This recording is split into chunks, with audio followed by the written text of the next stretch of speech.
you very much.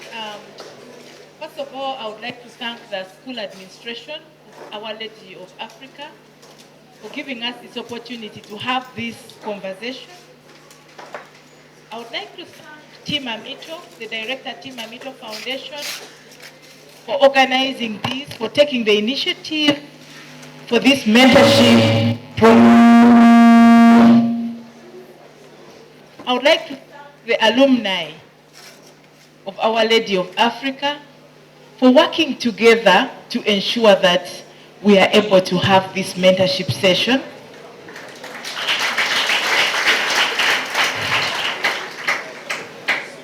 So distinguished members, the Director of Studies, the Head Prefect, the students of Our Lady of Africa, good afternoon. Good afternoon again. Thank you very much. I have a challenge to talk about social responsibility this afternoon. But as we talk about social responsibility, what runs in your mind when you hear about social responsibilities? As a student, a few years ago, I used to be exactly like you. A few years ago. So that can even help you guess my age.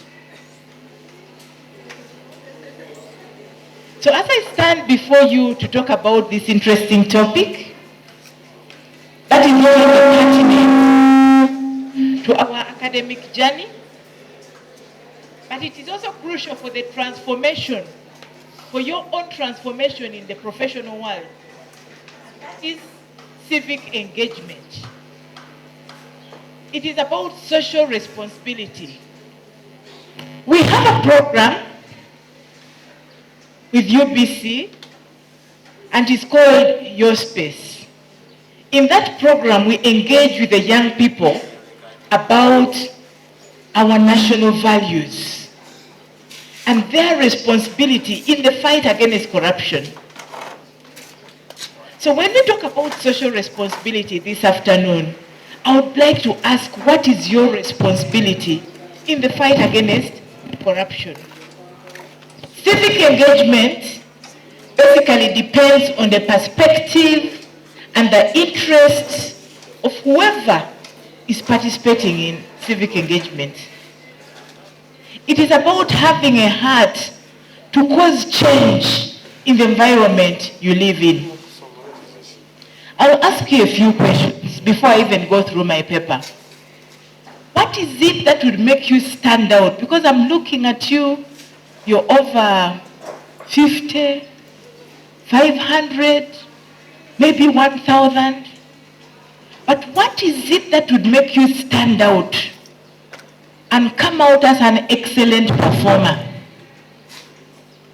Both academically, socially, and even with leadership skills. What is that that is outstanding in you? Because today, the world out there is so competitive. So you need to display certain talents. You need to come out with unique skills and responsibilities to help you fit in the world out there. And that takes us to issues to do with career. I hear there are people here who are doing combinations they don't want to do. There are people doing combinations, they do not know where the combinations will lead them. There are people who are doing combinations because their parents have said history is also good, so go and study it. But when you speak to yourself as an individual, what is it that you want to become in future?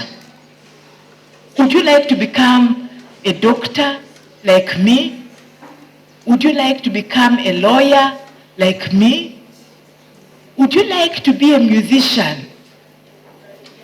Or would you like to treat people? Would you like to be a paramedical personnel? Would you like to be a doctor or an engineer? Or would you like to be a responsible citizen who impacts on the lives of people in different ways? Or would you like to be a member of parliament? or a city mayor or town clerk or chief administrative officer? What are those things you can begin doing right now in school to shape your journey into those professions? And that is the spirit behind this conversation we're having this afternoon. It's about beginning to impact in the lives of the people you're having around you, even right now in school, in Our Lady of Africa. There are lots of things you are not taught in class. In class, you may be studying physics, chemistry, geography, literature, English, mathematics, and all these other subjects, basically to help you in your academic journey. But what is it that will make you fit in the society in future? So that means you need to begin thinking about taking initiative to make yourself different and unique and competitive. If you want to stand alone, to stand out and be unique and different, to be an excellent performer, it's about three things: discipline, determination, desire, and the fear of God. Because the Bible says that the fear of the Lord is the beginning of wisdom. The fear of the Lord is the beginning of wisdom. I will tell you my journey.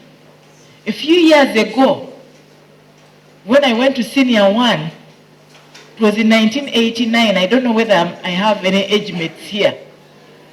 1989, I went to Senior 1 in a certain school in eastern Uganda called Wairaka College. Personally, I had put my first choice to go to Kibuli, but I got aggregate 9, and Kibuli sold me off to Wairaka College. And our parents didn't have kajanja that I want my daughter to go to Gayaza High School. So our parents would let you go where you have been given. So I went to Wairaka College in Senior 1. And I would be in a class and ask myself, but Patricia, how can I be the best student in this class of 70 students? How can I be? Sometimes I would stand in front of the class and I would count 1, 2, 3, 4, 5. There are 70. How can I be the best performer in this class? And I would begin thinking about things to bring me out. While people are playing football and running around, sometimes I would sit under a tree and begin to master the concepts we have been taught. I learned how to wake up earlier than anybody else, to read a little more. I learned how to make my summaries. In the second term of Senior 1, I was among the top 10. But top 10 did not make me comfortable. I kept telling myself, how can I be better than the best? Because if I've taken position number 8, how can I move close to position number 1? And that meant discipline, determination, desire. Secondly, I started asking myself, what should I become? I was not so sure. I was in school because everybody was at school. Everybody was studying those subjects we were being taught, like woodwork, technical drawing, and all these other subjects. So I asked myself, but with these subjects, where are they taking me? What should I become? So one afternoon, we didn't have mentorship sessions like this. One afternoon, I was attending a conference somewhere in Busoga College, Mwiri, and there was a choir that sang, and the choir was called the Anglican Youth Fellowship Choir. They began to introduce themselves, and one lady called Christine, not Christine, Sheila Nkwasibwe, introduced herself and said, I'm called Sheila Nkwasibwe. I am a second-year law student in Makerere. And I said, if it is possible for a law student to serve God, I think I want to be like her. Straight away I started thinking, for me, I need to become a lawyer. And after that mission, I went and had a conversation with her. I said, Sheila, what subjects must I do to become a lawyer? She said, history is very important. Literature is a requirement. You need to study literature, history. You can add geography to it. You can add economics to it. But the key subjects are literature and history. And straight away, those became some of my best, I started scoring high in literature all the way through. And eventually, I managed to get law at the university. But what does that say? When you have a desire to be a certain professional, you begin working on it now. If you are here and you want to become a doctor, you had better begin loving biology. I am today. The kind of people you keep around you, what value addition are they making onto your life? Talking about social responsibility, what is your contribution to the well-being of this country? Do you also participate in activities like cleaning around the environment at school? Are you a member in some of the clubs, like the Wildlife Club, the Integrity Promotion Clubs, the environment-related clubs, the Patriotism Club? Are you a member in those clubs?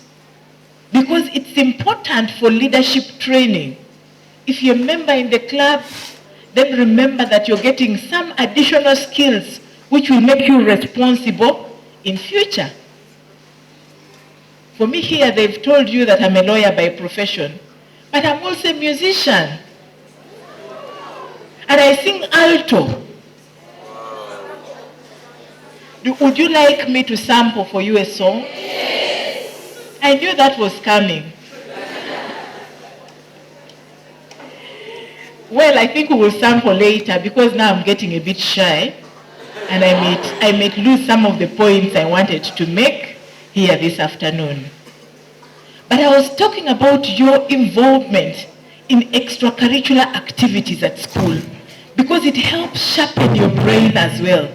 Personally, I used to be a runner. I used to do 100 meters and 200 meters, and my dormitory or my house was shining because of me. Not only was the dormitory shining, but even in class, I strived to be among the top performers. And even today at work, I strive to work for excellence. I strive to work for excellence. And that is probably the reason why I was appointed Deputy Inspector General of Government today. I will tell you my story.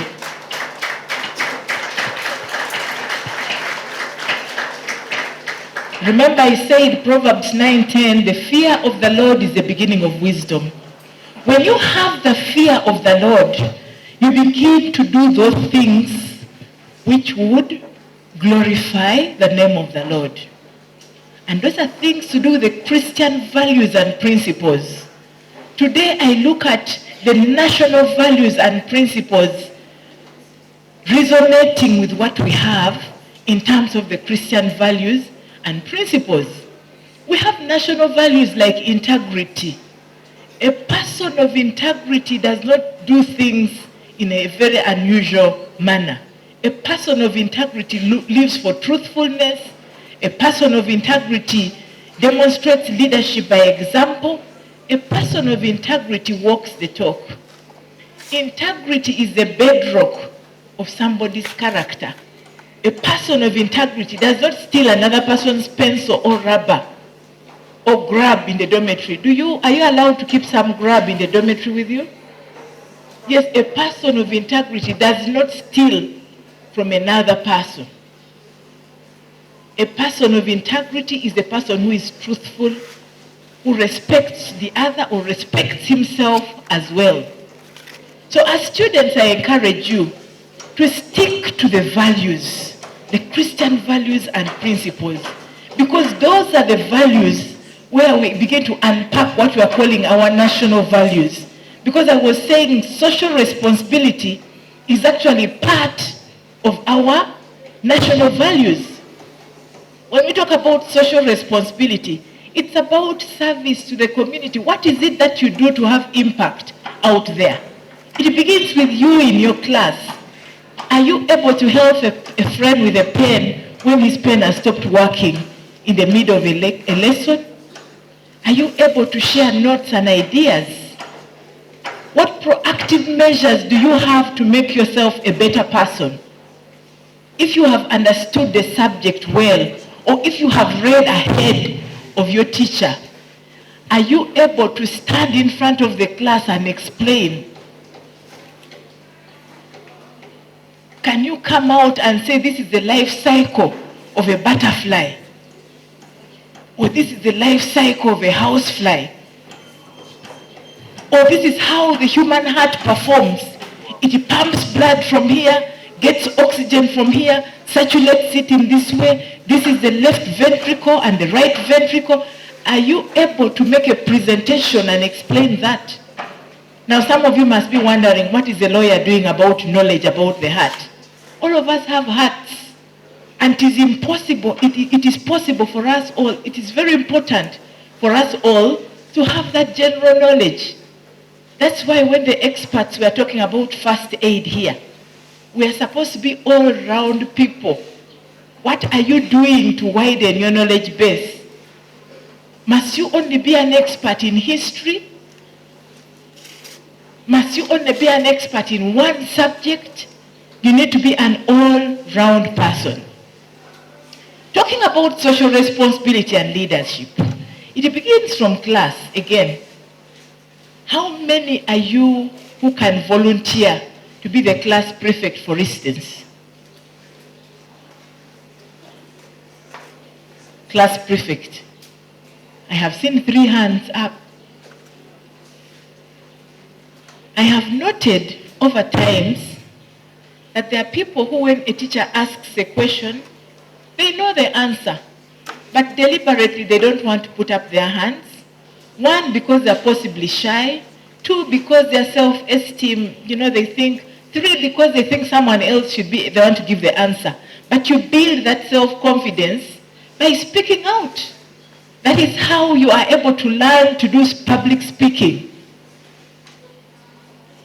The Bible says in Joshua chapter 1 and verse 8 and 9, do not be afraid. Be courageous. Have confidence also. Are you confident about yourself? Are you able to stand up and address the school? Or you only leave that to the head prefect? What about in your class? Can you stand up and communicate something? What if the teacher has delayed? Are you able to come up and calculate this number and let your friends understand the concept? Because remember that in so doing, you're making yourself sharper. For me, one of the attributes, one of the strategies I used was to always volunteer. In our small discussion groups, I would be the one who volunteers to speak and present and explain things to my friends, and in so doing, it would leave me wiser. And yet, I was born again also. The minister said she was praying more than attending class. Me, I was balancing the equation because I would attend Scripture Union Fellowship, but I also knew that I was not supposed to embarrass my God by failing. And I would work extremely hard in class at the same time. And when you begin volunteering in leadership positions now, then in future, you'd become leaders. I'll tell you my journey. When I finished school from Wairaka College, when I did my O-level, I did my A-level in West Nile, in Mvara Senior Secondary School. I saw some people from West Nile here. Where are the West Nilers? Excellent. I was in Mvara SS for my HSC. And when I went to Mvara, I told myself again, in this entire school, how can I come out the best performer? Friends, I decided to do those things which bring out best performers. First of all, I was participating in extracurricular activities. We introduced baseball in the school. We were also doing basketball. We were doing things like Scrabble, tennis, and all these other things. But the ultimate purpose was academic. So I made sure that if there was a school debate, I am participating. If there is a class discussion, I am the one discussing. If there is any engagement, it is me putting up my hand and beginning to engage. And that was because I learned the other principles of confidence and not fearing. Are you able to build your confidence and speak out? There are some people who come from some ethnic groups where they pronounce things differently. Like for instance, those from West Nile, when you tell them to talk about the constitution, someone will say in the constitution. But do not fear. That should not affect your self-esteem. If you're talking about the constitution and calling it a constitution, as long as people are understanding what you're saying, it should not affect your self-esteem and say, but when I said it, the class laughed at me, so why should I say it again? So you build your self-confidence by beginning to participate in those kind of activities and being an active member in class. After Mvara Senior Secondary School, I went to Makerere and I was able to pursue my degree in law. I got the LLB, and after that I got to Law Development Center. But again, it was about determination, discipline. It was about having the desire to become a lawyer. When I went to law school, I asked myself, how can I be this lawyer who makes impact in the society? And I started telling myself, in senior one, when I got this vision of becoming a lawyer, I said I should be that lawyer who helps people. I said to help people, then I should do human rights law. And I concentrated mainly in human rights. And I came out, my first job was with the Uganda Human Rights Commission. And I would like to tell you that I did not even apply for that job. An opportunity came for an exchange program. I went and did the exchange program. Later on, there was clerkship from LDC, where they send students to different institutions. I went to the Uganda Human Rights Commission. After that, I told them I would like to stay here and volunteer. It was part of my social responsibility. But volunteering also positioned me properly for the job. So when we talk about social responsibility, that you also go and sweep the road, talk to members of the community about things that help them improve on their well-being. Tell them about this first aid you have learned. How do you make significant impact? Volunteering. Some people call it bulungi bwansi, but in so doing, you are mastering the art of the game and you're positioning yourself for your future job. So for me, I volunteered with the Uganda Human Rights Commission, and later on they said this volunteer is performing excellently. The commission sat in their board and agreed that this volunteer should be made a research assistant. And I started working as a research assistant. When I was working as a research assistant, I asked myself, how can I be the best research assistant in the Uganda Human Rights Commission? The moment I started doing that, promotion did not delay. They decided that this should be a human rights officer. Within a short time, I was senior human rights officer. I became regional human rights officer, director legal, and finished all the ladders in the Uganda Human Rights Commission. The only position I had not yet held was the one of commission member. Uganda Human Rights Commission. But because of my excellence in service, I was headhunted. You know headhunting, where they say there is so and so with good skills and unique abilities, and this is the only person who can serve in this position. So I was headhunted from Uganda Human Rights Commission and taken to the Directorate for Ethics and Integrity under Office of the President to serve as a principal legal officer.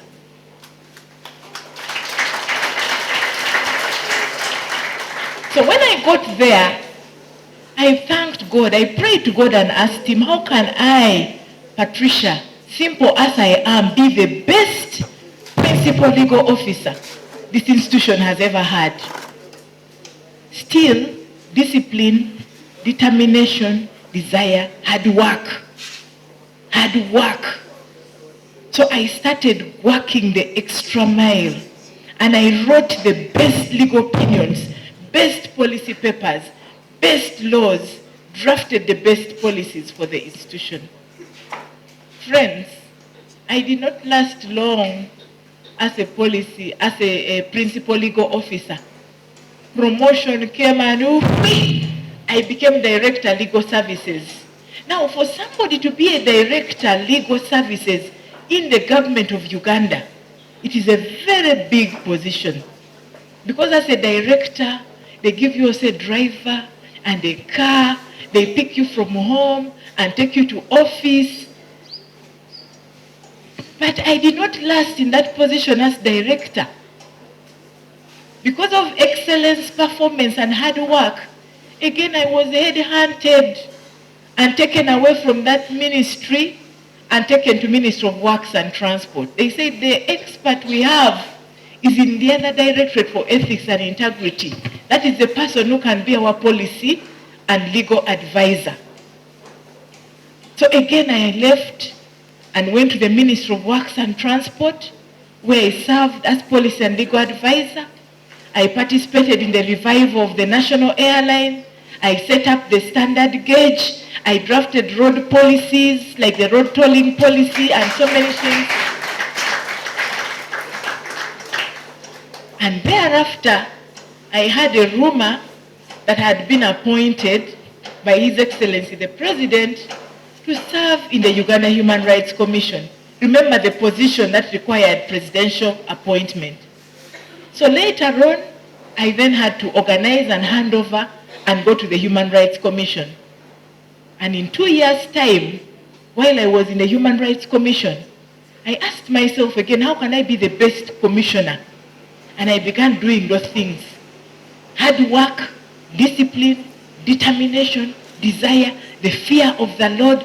I drafted the best decisions. I presided over my tribunal sessions very well. Before 2 years, the president of this country himself called me. I had a call. They said, this is a call from State House, Nakasero. And I was like, hey, me? How? To be called by the president? And he said, I'm giving you a big job. And the big job is for me to serve this country as the Deputy Inspector General of the government of Uganda.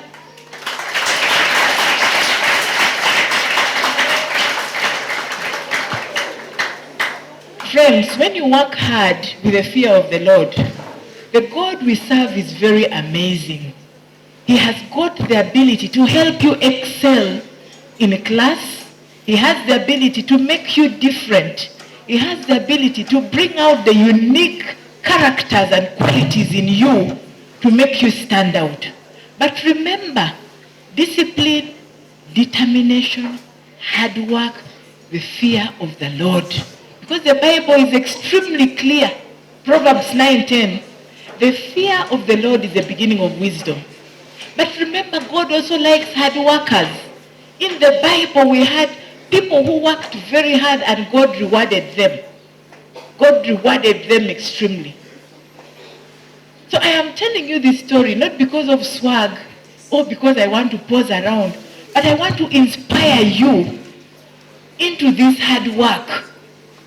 I want this thing to get down to your brain, and you know that even if mathematics is difficult, you have the ability to make a difference by simplifying it for yourself and for others. Even if physics is complicated, you have the ability to master the art and learn the concepts by practice. And by the mathematics, physics, the science things are practical things.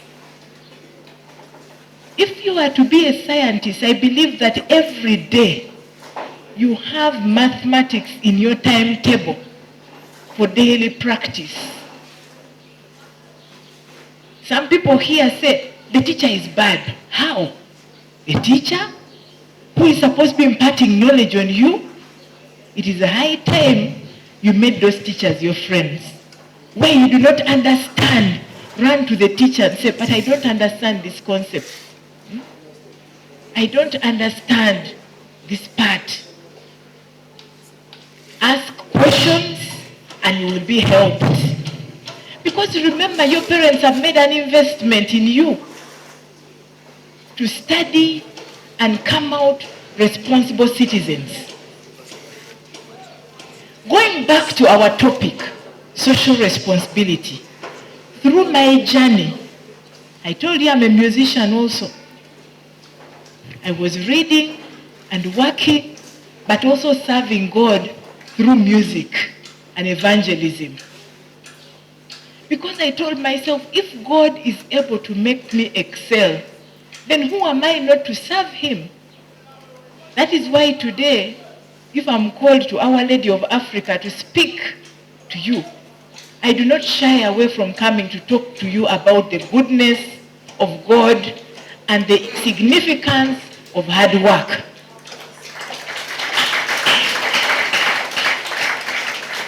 Because it's part of my social responsibility. It is bulungi bwansi. I am not paid for it, but I'm making significant impact in your life. I know that when I talk to you and encourage you, you will be able to implement some of this in your life.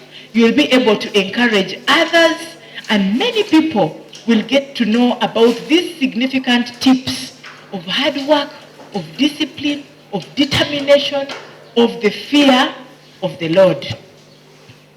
Social responsibility is what you do to the community. Do you have Red Cross Club in your school? Are there members of Red Cross Club? Please put up your hands. Members of Red Cross. Thank you very much. What about the integrity promotion clubs? You do not have. I think it's very important that you think about establishing an integrity promotion club where you will be grounded in values of integrity, of honesty, of social responsibility, of patriotism, on how you can make significant impact in your community. What about the Wildlife and Environment Club? You have tree planting clubs. You have the greening. One of the national values we have in this country is value number 1, which is respect for humanity and the environment. And in that value, God has gifted us with the environment. But you realize that human beings are actually out to destroy the environment. They are cutting trees to make charcoal. They are cutting trees. And now there is global warming. You've heard about the floods, the mudslides, and water reclaiming its places in certain areas. And those are the effects of abuse or misuse of the environment. So what is it that you and I can do to improve the environment? First of all, we need to ensure that these plastic bottles we use for water are not just thrown all over the place because they block the drainages. And when they block the drainages, then people begin to suffer from flooding and other things, and global warming, and the ecosystem is basically affected. That is national value number 1. How can you contribute to ensuring that we are able to observe that value? We are able to respect humanity and the environment. Then we have national value 2, which is integrity. Integrity is about honesty. A person with integrity is one who is trusted Because remember, I said integrity is also the bedrock of somebody's character. How can you make significant impact with your integrity? In future, they will be looking for someone who is truthful and honest. They will say, this job here, we need to look for Beatrice. She used to be in Our Lady of Africa. She had honesty, she was a good prefect, she participated in extracurricular activities, she was a good runner. I think she is the only person who can occupy the position of Minister of the Youth for Sports, you know? And that is how by they fish out people. Recently, in the Inspectorate of Government, we were recruiting people. And we had to do background checks right from school. How was this person while in O-level? And then sometimes you discover he was leading strikes, he was unruly, he was indisciplined. Straight away at vetting point, we put that one aside. Because we want people of impeccable character. We want people of highly proven moral character to occupy positions in government. Because we know that those are the people who will not steal or embezzle government money. Friends, my job entails sanctioning cases of corruption. I sanction arrests, I sanction investigations, and I sanction prosecution of corruption cases. But it feels very bad to be arresting a person who seemingly appears responsible, and yet is also a thief. Because you cannot double up as a responsible person and yet you're busy stealing from the coffers of government. And it starts from school.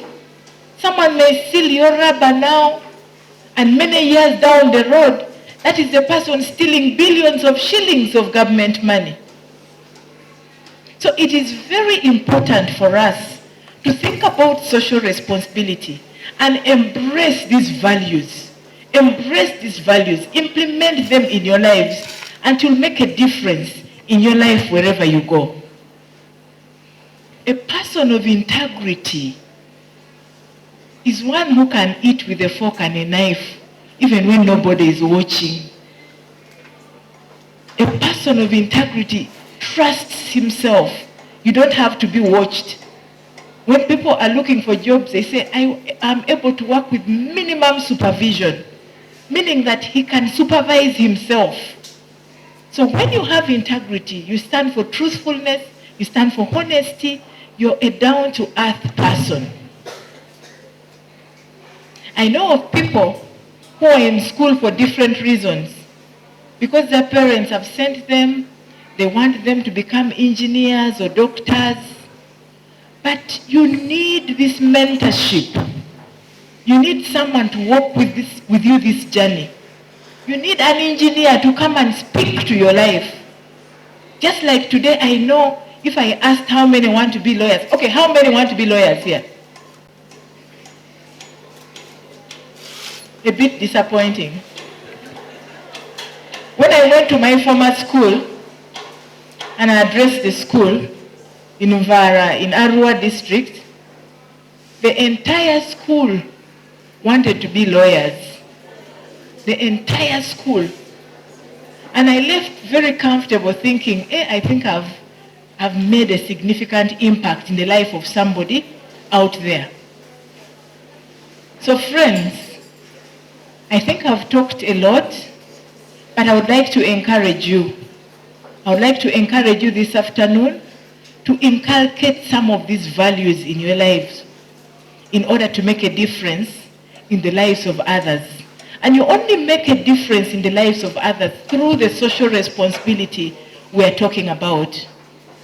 You learn and implement on others. So may God bless you. Thank you very much for your attention and have a blessed afternoon.